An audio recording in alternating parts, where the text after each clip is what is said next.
Hi, everybody. I'm back with Simon Chokoisky, and a lot has happened since we last spoke. I know there was a lot of stir around it because the message he brought from Vedic astrology was not one that everybody wanted to hear. In fact, half the people were happy to hear it, half the people were not happy to hear it. But you know what?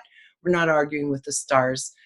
This is an ancient, thousands of year old system that Simon is working with. And so we saw what came to pass, which is exactly what Simon said. We're going to pick it up from there and then move forward into what this year, what the winter of 2021 and also the spring of 2021 has to offer on a number of levels. Simon, welcome back.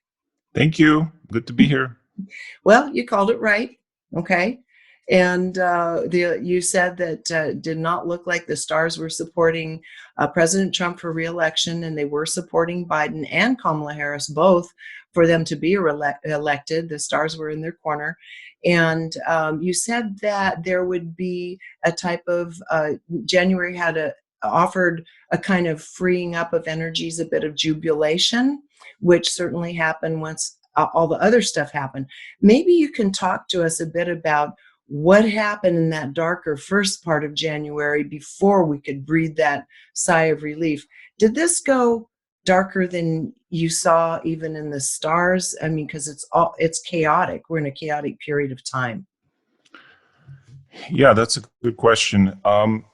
You mentioned the stars reflect events on Earth, and they reflect our lives, and it's very true. But events are so broad and so massive. There's so much going on in the world. There's a farmer, revolt in India. There's stuff happening in Africa, all over. So it's what we choose to focus on. And so if you ask me, did I see this rebellion happening, the insurrection rather happening? I didn't, because I wasn't focusing on that. And, I focus on things that my students and yourself and others ask me about. So someone asked me about the Super Bowl. So I was, last week I focused on the Super Bowl. I said Tampa would win and it would be an under. So we got that parlay correct. But it takes a little bit of work. You have to look and you have to parse to see what the message of what the heavens are reflecting, in a sense, and to be impartial about it. I bet on Tampa and that it would be an under. It doesn't mean I like Tom Brady or that I hate Tom Brady or that I love Tampa or hate Kansas City. It's impartial. It's acting in accordance with what the heavens are showing. And I think this is the lesson. And so what I think is still going on in the sidereal zodiac, meaning where Jupiter is in the sky right now, is in the sign of Capricorn. And as long as it's in Capricorn, there's going to be a inability to see the truth, inability to sort of or accept the truth, even though part of us understands, a thing 2 and 2 is 4, but we may not like it. So my job as an astrologer, as a counselor, is to simply relay that message and whatever my own opinions are. And when I have an opinion, I'll say, this is my opinion, right? This is what I think. But whenever it's the chart talking, I'll say it's the chart talking. I think you're really good about that. And I really appreciate the fact that you always say, this is opinion. This is what the chart says directly. And I think it's important for anyone who's paying attention. They'll notice that you always do that. And it's really helpful because sometimes it gets conflated. Listening to other astrologers, I can't tell what's opinion versus interpretation of the stars or the planets. Well, and I've been accused of having opinions, and guilty. I'm officially a human being. You have right? some opinions. So I have opinions. Yeah. But in my work, my job is to tell people. And so the reason I'm bringing up the Super Bowl is because it's kind of this, it's similar, sports are similar to life in that fans get really riled up about their team. They get upset if you talk bad about their team and they trash talk the opponent's team. But in terms of outcomes, when you ask me who's going to win, or I'm going to tell you, this is what the stars say, whatever you hope to happen or wish would happen. So, that's the case here. Now, when you ask me, like, what's the energy going in? Look, as long as Jupiter is in the sidereal, the constellation of Capricorn, if you look up in the sky right now and you look at Jupiter, there's Capricorn behind him. We're still going to suffer from this illusion of truth, or a kind of a veiling of truth. So How the long does good that news is last, Jupiter Simon? leaves in April. Okay. Okay, good. That's obviously the question on everyone's mind as you say this. So there is a segue. So this April, starting the first week of April, Jupiter will leave that sign. There's almost like a veil lifting. This also has to do with Corona. I think starting this April, now before I've been, um, you know, I had opinion about Corona. I didn't really look at the stars, and that opinion proved to be false, to be very wrong. When I think you or someone else asked me, what do you think of Corona? I'm like, it'll probably go away. That was an opinion.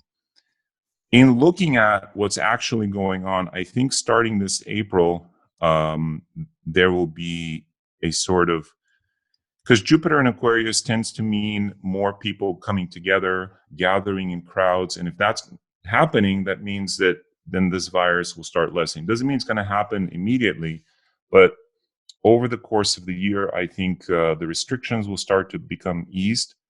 So right now we're taping this February 12th.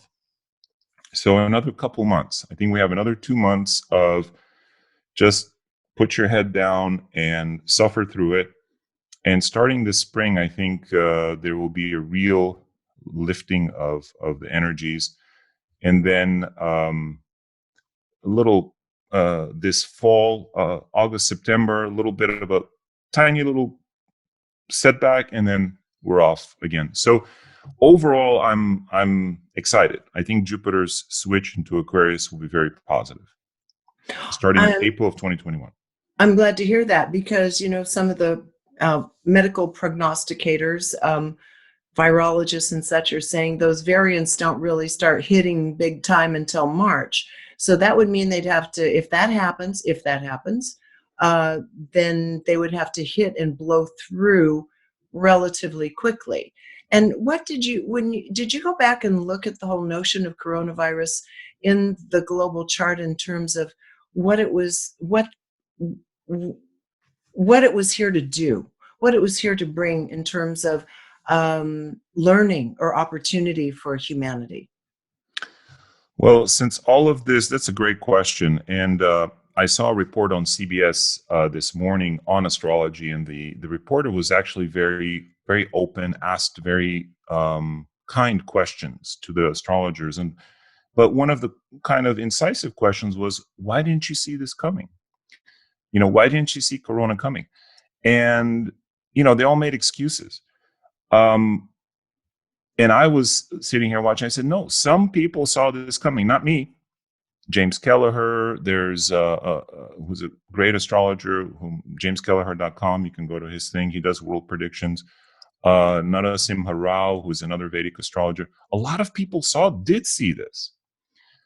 But their focus is they are experts at mundane astrology. This is not really even my gig. Like, I focus on sports, relationship astrology.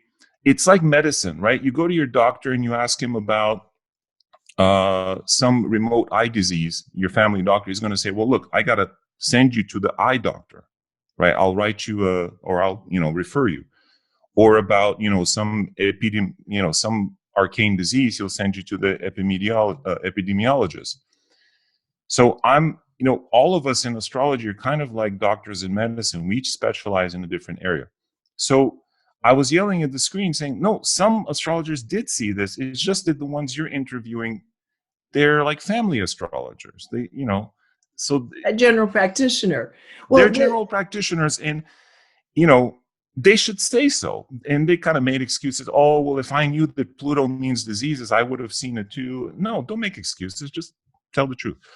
Anyway, the question is, so when you cast a chart for Wuhan, China, for the first for 2020, you can see the development of the disease. So the coronavirus does have its own chart, and it does look like after Jupiter moves into Aquarius, starting in April, that things will ease, and by the end of this year and next spring, it'll be a different story. So we do a chart of the virus. Now, I didn't have this chart. I didn't have access to it, but again, just to boil it down, I think starting this spring, things should look more positive. Okay, good. Now let's kind of go back where we were a little bit ago and where we ended up last time. Trump he's out of office. There was quite a to do to get him to leave office, obviously, and this whole notion of illusion and delusion permeating our cosmos on Earth here, which certainly we can see plenty of that. It's greatly disturbed me to watch it happening.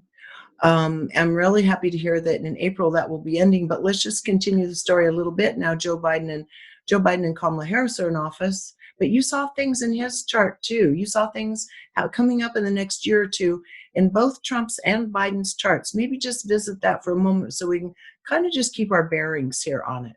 Yes, absolutely. And I just realized I didn't answer your previous question, which was, what was the message of the virus? Yes. The message, I think, was and is and continues to be a complete reformation of the financial system, believe it or not, of established structures. There is at the same time a desire to revolt, as well as a desire on the part of the existing structures to keep things the way they are. And all of this has to do with Pluto and Capricorn and all these things. But so Capricorn is a very established sign. It rules the establishment, established banks and so forth. And this virus is something that they haven't foreseen. It goes through their defenses, right? So cryptocurrency, for example, is doing that with the financial system. They don't know what to do about it. It's happening with the political system, right? So I think this virus symbolizes a type of revolution of the really small toppling the really large, or trying to topple the really large. And in some areas, that's going to be a good thing. In some areas, it's not, right? And we have to figure out which institutions we want to keep. It's really our collective consciousness and will right now that says, okay, I kind of like having hospitals, right? Let's not topple, the medical system. Let's not topple, the postal system. But maybe we should reform the financial system. Maybe, right? Whatever you feel is worth keeping, we right now, consciously as a species, as humanity, have the sort of the ability to focus on what we want to keep, what we want to get rid of, and it can happen. Does that make sense? So I think this virus is the key that is unlocking all of these doors in a very kind of, difficult way, but it's happening. It makes total sense. And Zeus and I've done a show or two recently also, and he's saying the same thing. Each one of these, whether it's the financial system, the political system, or our bodies, it is a virus coming in, restructuring exactly what you just said. I love the way you said that, Simon, because all of these things have been up for restructuring for a while and reconsideration, but nobody's forced, nobody will move out of their comfort zone unnecessarily. Right. And when it comes to, I mentioned the medical system, the reform that I could see maybe would be a positive reform there would be to focus on prevention. Yes. To focus on being at a state where you have enough vitamin D in your body, where you're, have a certain health level, so you don't have to rely on the hospital system, because we see how backlogged and how difficult the hospital, how much difficulty it has in treating certain diseases. It doesn't know what to do with it. So I think this is a wake-up call for us to go, okay, even though I have health insurance or, whatever, I still have to try to be healthy. I Yeah. can't use that as my fallback. So even from that perspective, it's definitely a wake up call. I love that. And we forget how much power we have in terms of mass consciousness. It starts with one decision at a time. And as you've said repeatedly, this phase of the outsider we're in goes until 2033. That gives us a lot of time to reimagine what we want our systems to look like and where we're going to throw our support. And some of that happens via legislation, some of it happens in town, some of it happens in the family. So that puts the power back on us to really evaluate what should remain standing. So with that said, now shall we get into just the two guys that we talked about a moment ago and what their charts are bringing up? And then we're going to move into an example of what you talked about in a little bit, GameStop, that whole phenomena, which is just crazy, really kind of fun, although some people gained, some people were hurt. But a wonderful place to begin in terms of revamping the field of economics. So let's just touch on Biden and Trump really quickly. What's in their chart? What's going on for them? And then we'll move on. Sure. To be honest with you, I've not looked at Trump's chart since the election because I feel like I've looked at it Much. last Okay, 4 years let's leave him enough. alone. So I have looked. I have looked at Biden's chart, however. So there are a few things here. In Biden's chart, there's a massive change happening in the winter of 2022. So not this winter, the next winter. And he switches into a Saturn life cycle. Now, Saturn, those of you who know even a little bit of astrology, is a period of great restriction. It's a period of it's a period of difficulty, let's say. And where Saturn sits in his chart suggests that starting the winter of 2022, he will likely have difficulties, increased difficulties with his health. And right around March or the early spring of 2023, there could be a danger I think he will face some kind of either health danger or even possibly like a vehicle accident, or it could even be an assassination attempt. But there is danger to his life, in my opinion. And I don't want to, About a year from now. I should say, in my opinion, based on the chart. Based It's on the not chart, it's not my opinion. This is my interpretation, I should say, of the that would chart. be just over a year from now. It would be in 2 years from now. Oh, so the winter of 2020. Oh, The winter of winter starting 2022, December. and then around March of 2023. So Okay, 2 years from now, 2 years from now. there's some danger. I think through vehicles that say, I Hard to- almost don't want to go into that. yeah, Um, that's you okay. know, I mean, I'm just looking but for periods of where there might be challenge that we might just have a heads up. Well, challenge either through vehicles, and vehicles isn't just cars; it could be helicopters, planes, stuff like that, accidents, or just uh, like a health issue, a sudden health issue Okay. that may incapacitate him. So, however, having said that, the next 2 years, I think, look very positive in the sense that I think Biden sees himself as an architect, and he's drawing out the plans for something that's going to be developed over the next 5, 10, even 20 years. So he's laying the foundation of his doctrine. And I think even he knows that he probably won't be around to see all of it come to fruition. But Mhm.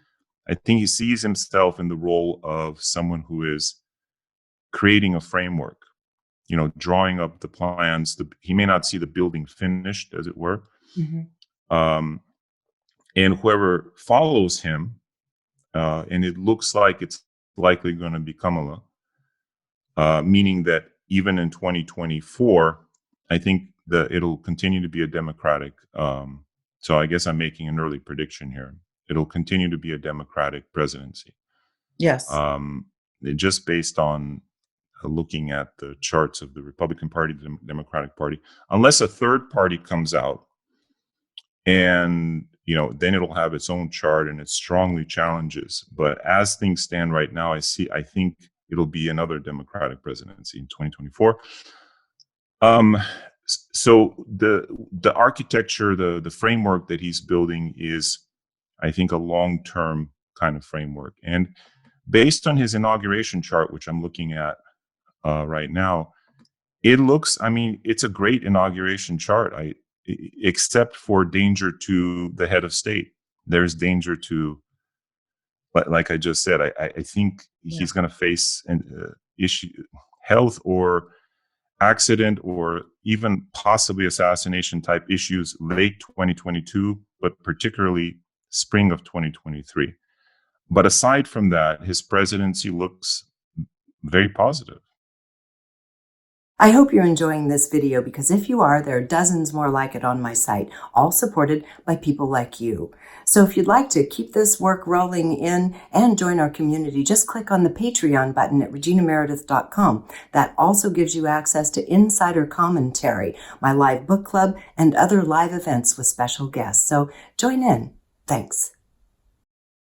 From everything you've seen, witnessed, the charts you've looked at, and so forth over the last couple of years since we've been talking about all of this, is in that mix, was there something that indicated a threat to democracy itself, or simply a shaking up that would allow democracy to become more democratic, more real, less influenced by these same top-down players and lobbyists and interests and so forth? Was democracy threatened astrologically at some point in here? It's a good question. Saturn in the sign Capricorn is wanting to establish. It's showing that the public actually has a taste for people who know how to get the job done, and we see, which means authoritarian. So I think the public, and this is going to continue for the next couple of years, wants someone to just get in there, tell them what to do the job. And okay, so if they trample on some rights, that's fine. I don't have time to think about it, because I think people are tired of gridlock. And people have elected to give over some of their agency to a figure that will, for good or bad, just take over and get things done. So this tendency to want that, I think, will continue for another couple of years. But in the long run, I don't think democracy is threatened. It's just it's being reimagined. Okay. Yeah, that makes sense. And I think the worst of it is over. The Jupiter-Saturn conjunction, I made a YouTube video about that, which you can see for free on YouTube, was kind of the deepest part of it, which was last December. And out of that, and starting this spring, we're going to be coming out of that. It's like waking up from a bad dream. You go, oh, well, that was all nonsense. Okay. Yeah. That wasn't real. Okay. Wow. It seems so real. Okay. Let's get on with our lives. So was democracy threatened? I think democracy depends on the tastes and the mores of the people. And as long as the people have a taste for authoritarian type regimes, because they're just tired of gridlock, tired of nothing getting done, it's almost like they prefer something bad gets done, or just something gets done, rather than nothing getting done. Right. So, and if Biden is smart, he'll recognize that, and he'll kind of say, okay, listen, I'm going to get things done. Some of them you may not like, some of them you may like, but at least something's getting done. I think that's the take that I see him, or the tack I see him taking. Okay. That makes sense. Yeah, definitely. Okay. So what we're going to lead to in this, I'm getting through all the kind of big stuff, and then I want to get to the personal aspect here. Right now, we're right in the whole Valentine's Day period. I call it Valentine's week. It's my favorite holiday, but talking about personal relationship. But before we go into that, let's go back to the whole financial system thing, because one of the things you thought was going to happen is that we would have some kind of surprise in December that would shake things up. As it turned out, nothing really seemed to happen in December per se that we noticed on the surface, but certainly some other stuff started coming up underneath it in January, which led to GameStop. So let's talk about that for a moment. Yeah, I thought that the stock markets and that the economy would start to be affected. Like you said, there wasn't anything really like a crash or anything like that. I do think this year,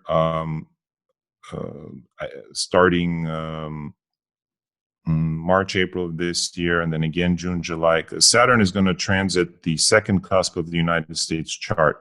That's always a sense of fiscal kind of tightening up, like problems, realizing, oh my gosh, I'm in debt, I got to pay my bills.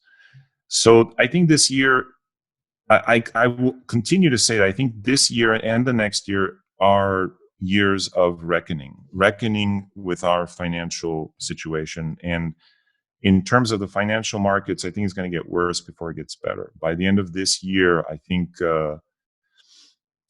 there will be some pretty heavy corrections in the stock market. And but let's see what happens. I don't know. Again, I'm not a stock market guy per se. Yeah, but the But GameStop thing, the disruptive thing that the yeah, outside period would indicate happening. I mean, so many people were cheering these guys on while the hedge fund managers were crying in their beer. How could you do this to us? We lost a billion after they short markets all the time. Elon Musk threw himself in there as another disruptor. I thought it was great fun to watch, but I didn't have anything at stake in it.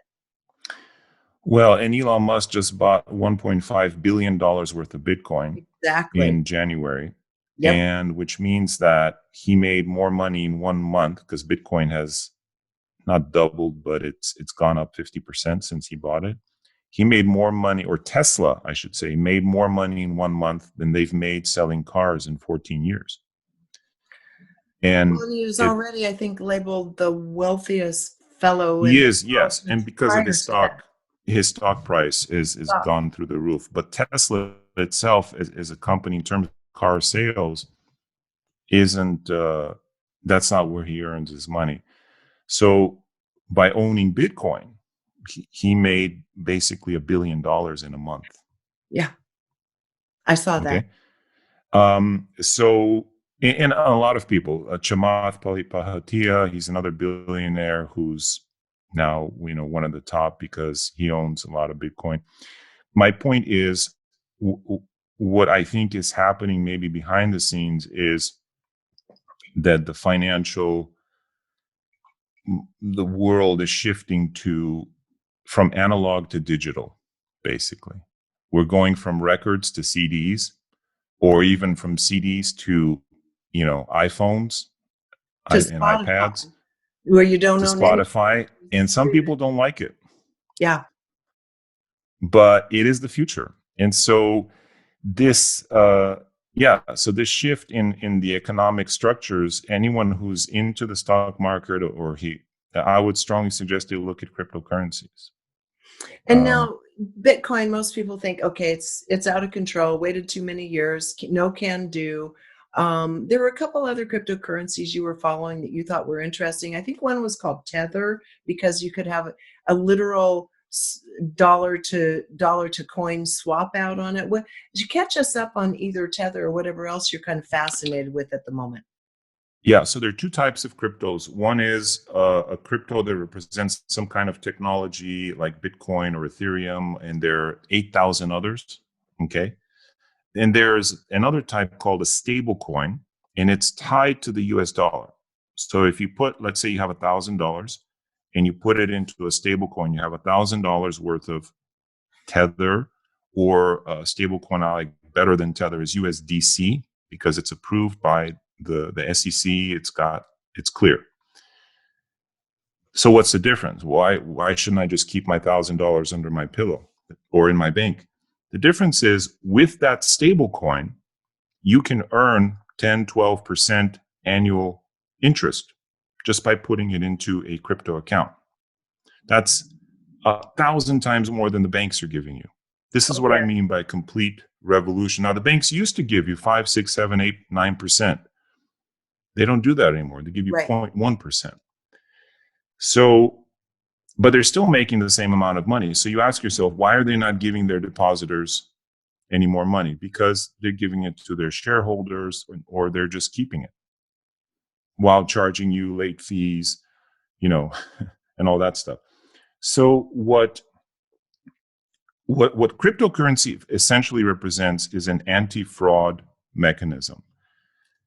Meaning that if you're a farmer somewhere in a third world country, whether it's Mongolia or Albania or somewhere in Africa or in South America, and you have this plot of land that you own that was passed down from your parents, but let's say you lost the deed, the title.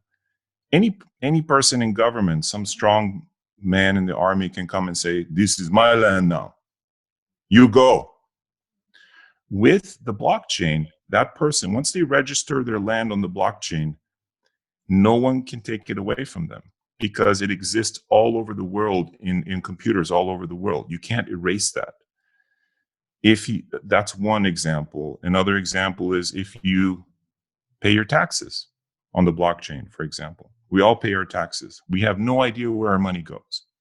With the blockchain, you can track, $50 of my taxes went towards this person's reelection campaign. $50 went towards this project. You can see exactly what your money is doing because it's all transparent. So cryptocurrency is literally anti-corruption technology.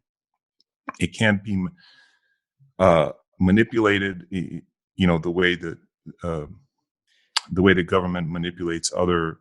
Like, do you know where your tax money is going, for example? No one knows where it's going. No one knows. If it's on the blockchain, you would know exactly when your taxes were paid, exactly where they went. That's interesting, but a lot of people are concerned about the volatility when you hear about Bitcoin and these other cryptocurrencies. But are you saying that stablecoin is a different reality? It's not prone to stablecoin. Your dollar is a dollar. It's a dollar.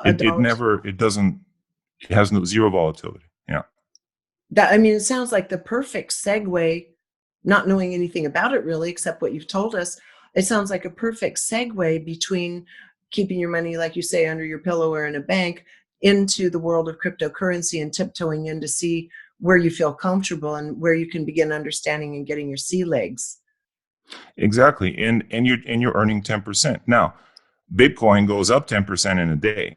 Right. So that's why a lot of people are going, okay, I could earn 10% in a year, or I could put some of my funds, as Tesla did, as Mass Mutual Insurance put 500 million, I think, Fidelity, all of these people are putting money because they realize what I could earn in a year happens in a day or two when I put it in some cryptocurrencies. And there's another way to look at volatility, is that it's actually the fiat dollar that is more volatile. Bitcoin is pretty stable. I was going to ask that next. Yeah. Because it has a fixed supply. Like, you can never print it. You can never print more than the algorithm says can exist at any given time. So it's engineered money. But it's when you think about the dollar, but the stable coin is tied to the dollar. Is that problematic in and of itself? Well, yes, ultimately, but you still want to have some dollar, something tied to the dollar, so that you can, if you need money in your bank account, then you just withdraw that stable coin and put it back into your bank account. There's an app called Voyager that does it. There are a number of apps that do it for you on your phone, just like you have Wells Fargo on your phone or Chase on your phone.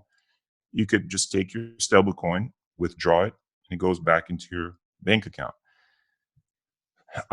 So, it depends on how risk averse or risk tolerant you are. But like you said, the first step is to get your toes wet, is to go into a stable coin.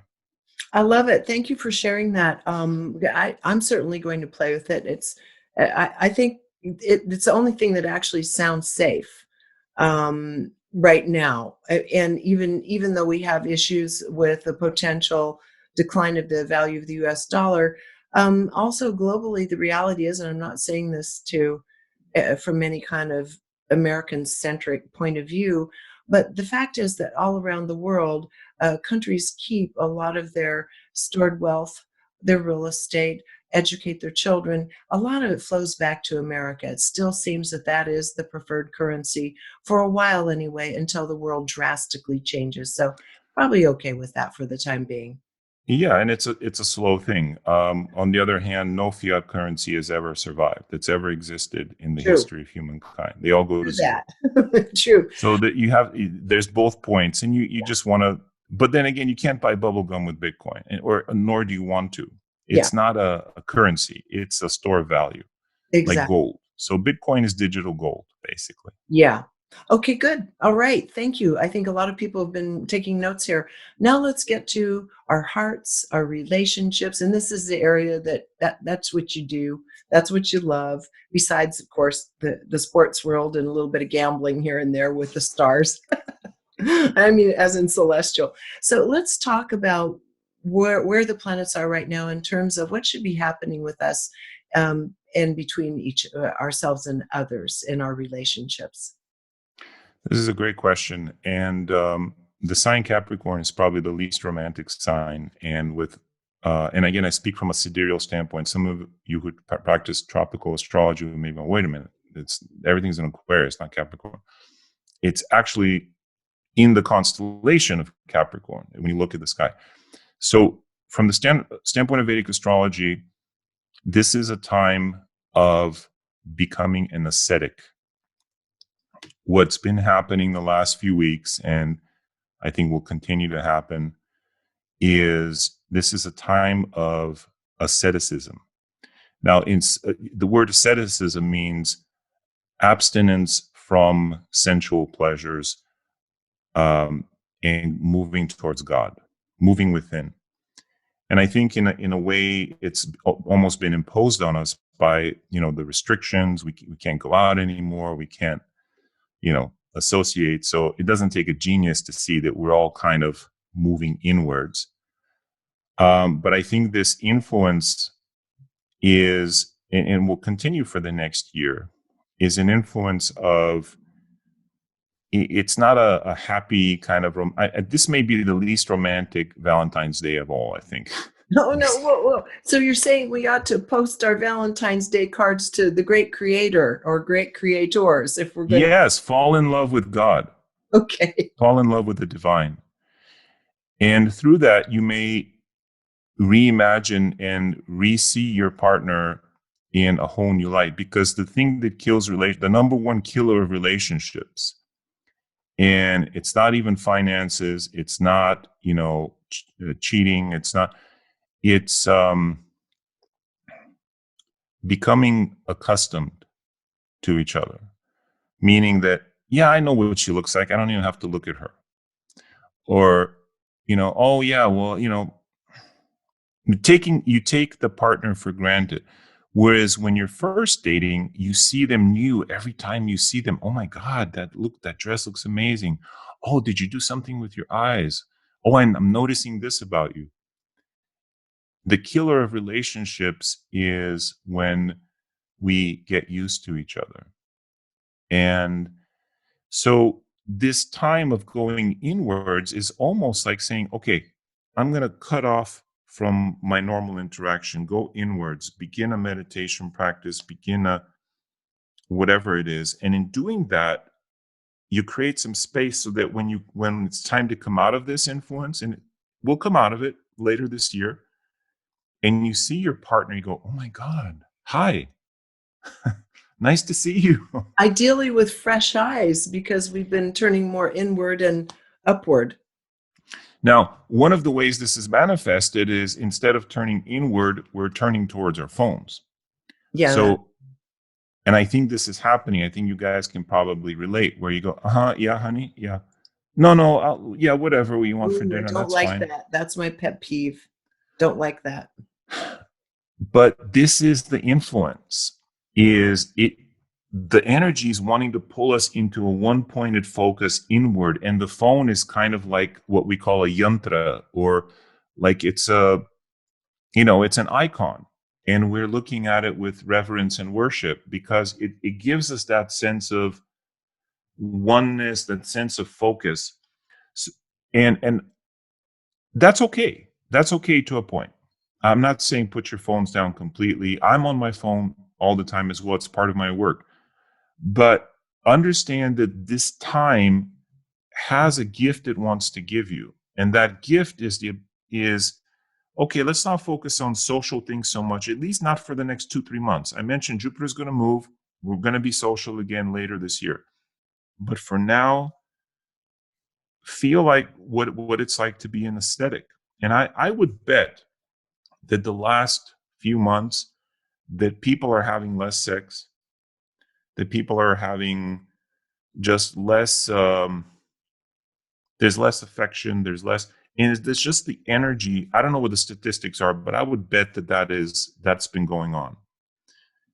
Aside from COVID. Right. Well, aside from COVID, Right. but also COVID is part of that. Now you would think people living together there'd be more, but I think this influence is an ascetic kind of a monk-like influence, and this is the time to connect with your inner nun, your inner monk, and see what that life has to give you. There's a gift for you in it, and it's not going to last forever. But instead of ignoring it and pushing it away, go into it. And because it allows us to do the next thing, which is to reimagine how we want the world to be. Meaning, earlier I said, this is a time for the collective conscious to sort of co-create our own world. Well, the way you do it is not by yelling at the TV. That's not doing anything. The way you do it is by going inside and in your heart of hearts, connecting with the divine and saying, wouldn't it be cool if I lived in such and such a world? Wouldn't it be cool if, climate change, we found a way to take care of climate change? Wouldn't it be cool if we had leaders and there was transparency? Whatever it is that is in your heart of hearts, but you don't accomplish it by constricting, you accomplish it by just going inside and going, what if? What if is more powerful than you should? Absolutely. You should do this. Biden needs to do this. He said Trump needs to do this. Okay, just shut up, go inside. Wouldn't it be cool if we lived in a world where XYZ, fill in the blank? Then you open it up and give it a chance to happen. And I think this is the influence. Some people call it prayer. Some people call it meditation. Whatever it is. In fact, I have the Bhagavad Gita here, which is the one of the sacred Sanskrit texts. So, Regina, pick a number from 1 to 183. To 183. Okay, 116. 116, okay. And pick a number between, pick either 38 or 39. 39. Okay.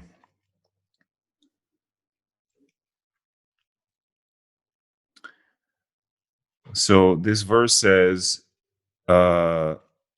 this is a moment when the hero sees God, has a vision of the divine, and he says, you are the wind, you are the god of death, you are fire, you are water, you're the moon and the sun, you're the creator of all things.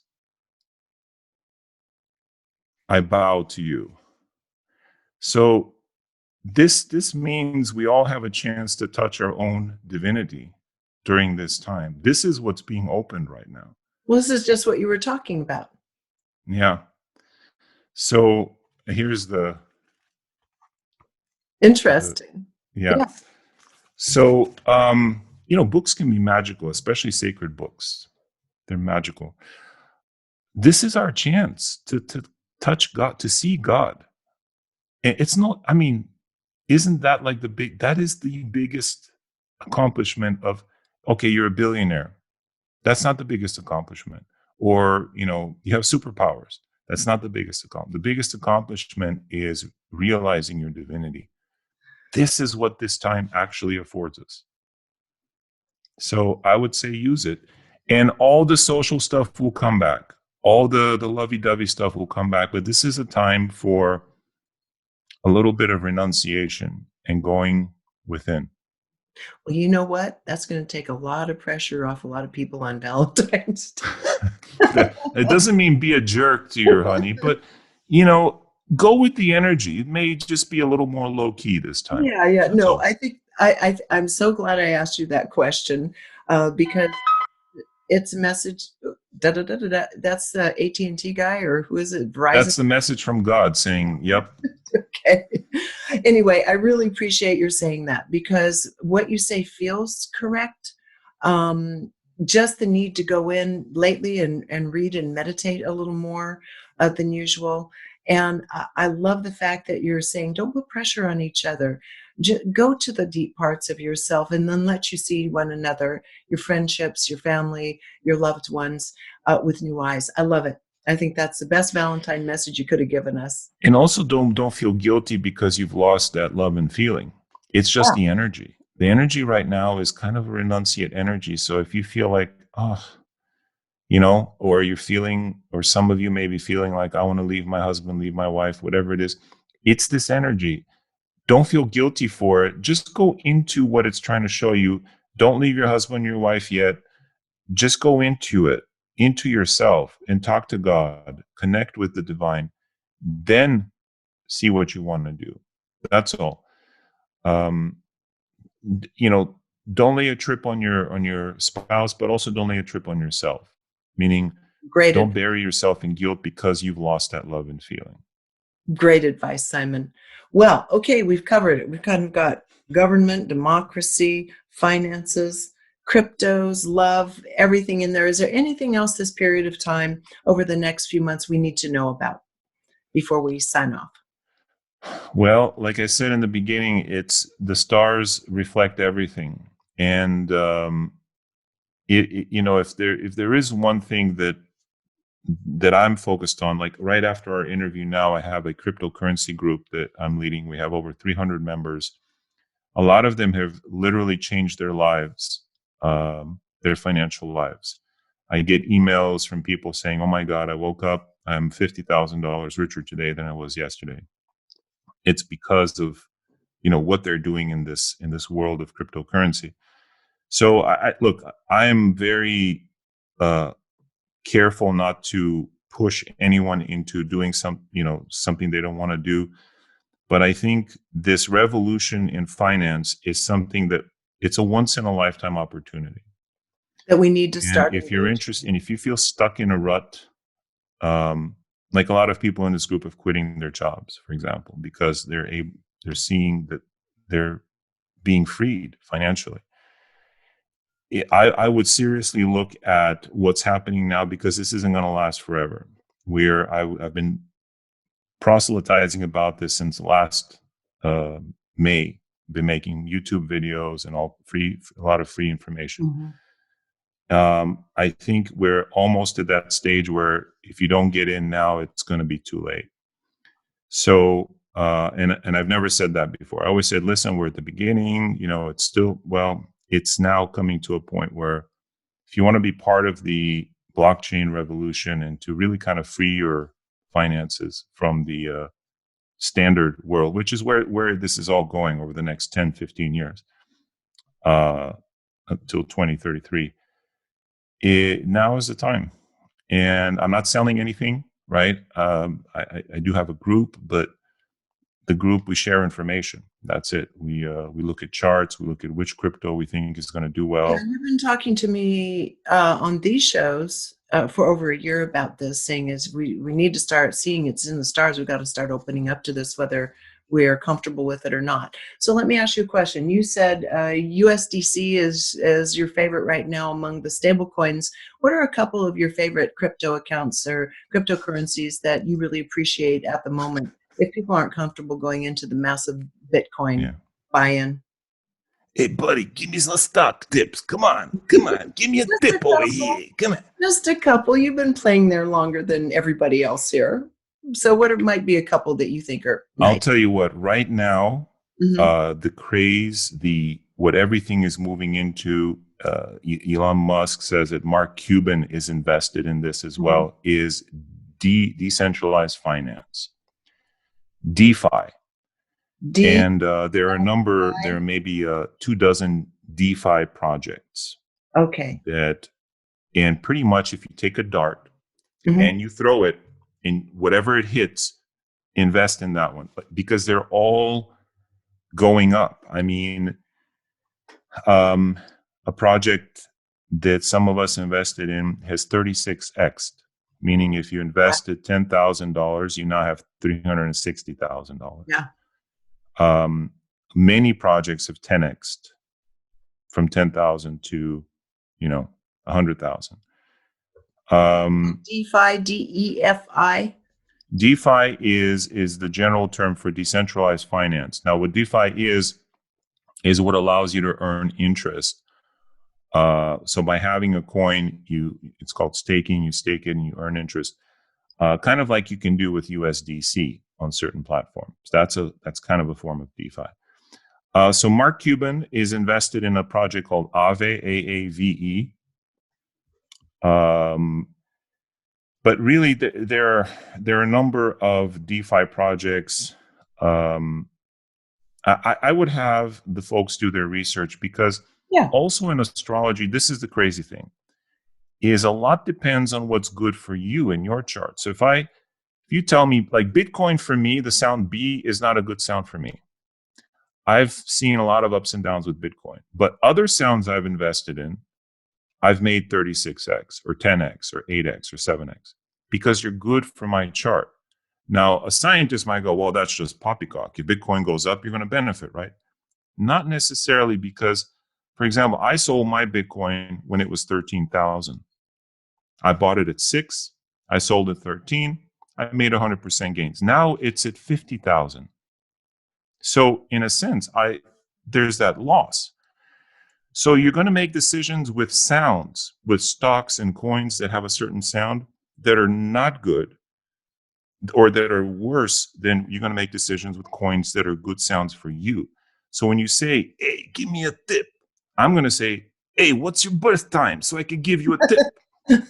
Yeah, Meaning, we so I can't can do look at that. your chart and know what's a good sound for you. Yeah. So if is a good sound for you, buy Aave. If the S sound is good for you, buy a stock called SNX. That's another DeFi project. If Ch is good for you, buy Chainlink. Excuse me. My throat is getting caught. So this is a sign that I shouldn't be saying this stuff, because again, this is who is it good for? How do you know if a sound is good for Okay. you? Let's call it off. No more tips. We'll do our Okay. research. But We'll see what it, sound feels good for us. so it's unlike sports, right? If you ask me, hey, who's going to win the Super Bowl? Then I can look and say, look, I think Tampa is going to cover the spread, and I think it's going to be an under. I made that video a week before the Super Bowl. I put a bet. I have a parlay bet to prove that there's the prediction. It was just for a couple $100, not a big deal. But that's different. Stocks and things like this that go up and down, there's no end to them, right? A game has a beginning and an end, and you can Yeah. predict it. The stock is always doing this. So how do I know if you're going to catch the top, right? Even if I give you a stock, it goes up 10x, you don't sell it, then it comes back down. Yeah. Okay. You're off the hook. Thank you for answering that question. I don't I want love you you to for asking, but it's I more don't want your complicated throat than, to get that. all clogged up. Okay, Simon, thank you so much for joining us again, and we'll talk in a few months. Thank you. Always my pleasure, Regina. Hope this has been helpful. Okay, everybody. I hope that was helpful. I learned a lot of fabulous things there. So if you want to get more in touch with what Simon's up to and check out some of his courses and so forth, you can go to decodingvedicwisdom.com. reginameredith.com. Until next time, thank you for joining us here on reginameredith.com.